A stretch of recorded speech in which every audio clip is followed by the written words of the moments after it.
All right, guys, I got to tell you that they are not playing games out here.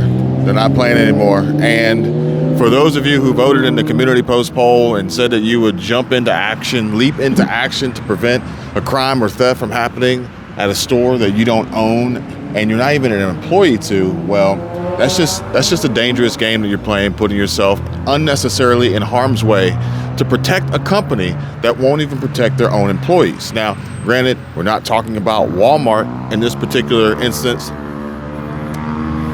in this particular story. Might have been my own beard hair getting in my mouth, but this is just another instance of how employers, companies, businesses, corporations,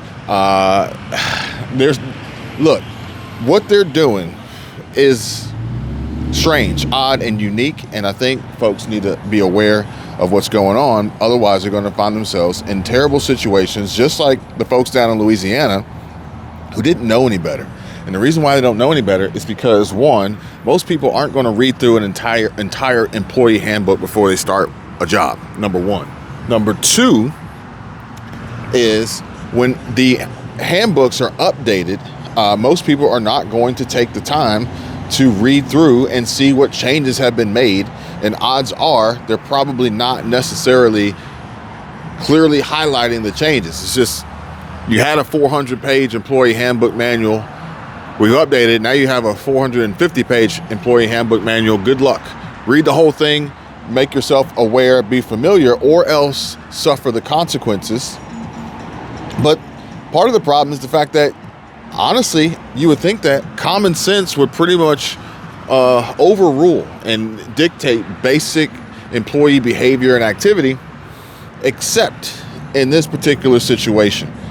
Louisiana sporting goods store employees terminated after chasing thief who stole firearm. According to reports, the employees were fired for violating Academy Sports Outdoors policy.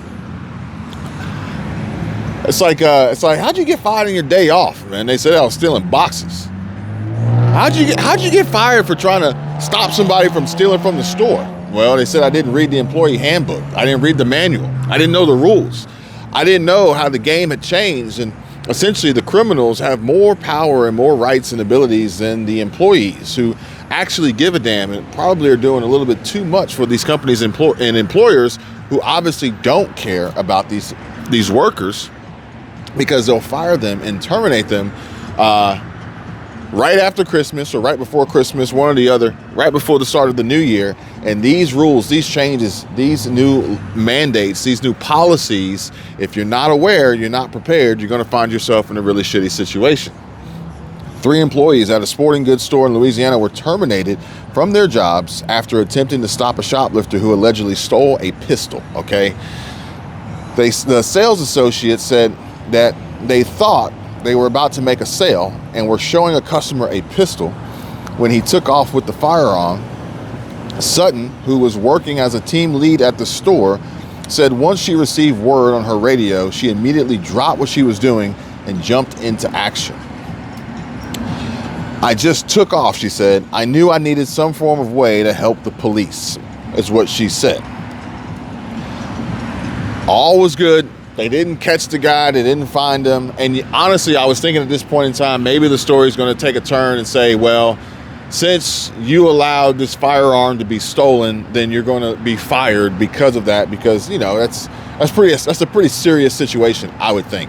But again, maybe this is going to change the ability for the law-abiding customers to have access to firearms, as new rules, store policies, and potential laws could then change how this can even be done.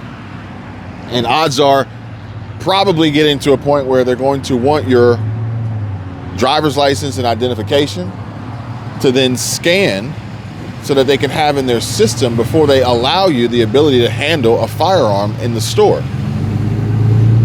Potentially moving on to a digital ID or facial recognition scan or some other way of tracking potential would-be thieves, which essentially you have to think when you walk into these stores, Walmart, Target, Rite Aid, Academy Sports Outdoors, Bass Pro Shop, it doesn't matter.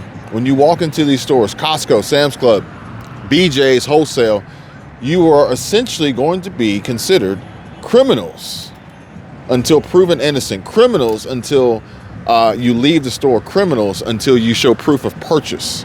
And that's essentially the mode of operation that these businesses are going to have to adopt after all the craziness that we saw happening in 2023, that is only going to get worse in 2024.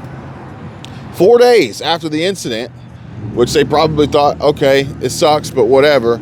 4 days after the incident, Sutton said that the outdoor retail chain's firearm compliance personnel terminated her, fired her, as well as the 2 other employees for their response to the theft. And this is where things take a turn for the worse, folks. Sutton said that they were let go due to Academy Sports and Outdoors policy on loss prevention. Again, I'm thinking because they let this firearm be stolen, or at least they were responsible at the time, they are going to be held accountable and essentially reprimanded and disciplined for allowing this theft to occur. But wait, there's more. They said that their loss prevention states that employees are not allowed to chase or physically restrain a fleeing person suspected of theft. Loss prevention associates or managers are allowed to detain a suspect who has exited the store, but only by approaching the person at a non-threatening distance and asking them to step back into the store. Now, I don't know about you guys, but if somebody's going to steal a gun from the store, I highly doubt they're going to slowly walk out the front door and wait for you to politely ask them to please step back inside from a non-threatening distance and they comply. Come on, guys. But you have to be asking them to step back into the store from a non-threatening distance. And, quote, because we did run out of the building, even though I and the other associate did stay on the sidewalk, it fell under that. We left the front porch, as they call it. They left the front porch, is what Sutton explained. And she told the local outlet that while she now understands the policy, she would have appreciated more clarity and training to prepare for shoplifting incidents. It's only going to get worse, folks. So pay attention to what's happening. Pay attention to what's going on. Stay frosty. Watch your six. Keep your head on the swivel.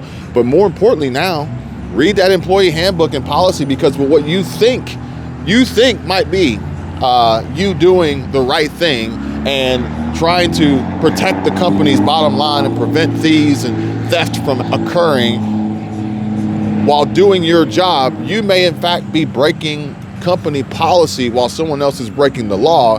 But at the end of the day, you get fired, you get terminated for it. And look, go check out the community post poll. There's a lot of votes, but there's also a lot of comments going on about how some people are wanting to be good Samaritans and go out there and try to apprehend criminals and lay their lives on the line, when I'm telling you guys right now, they don't care about you.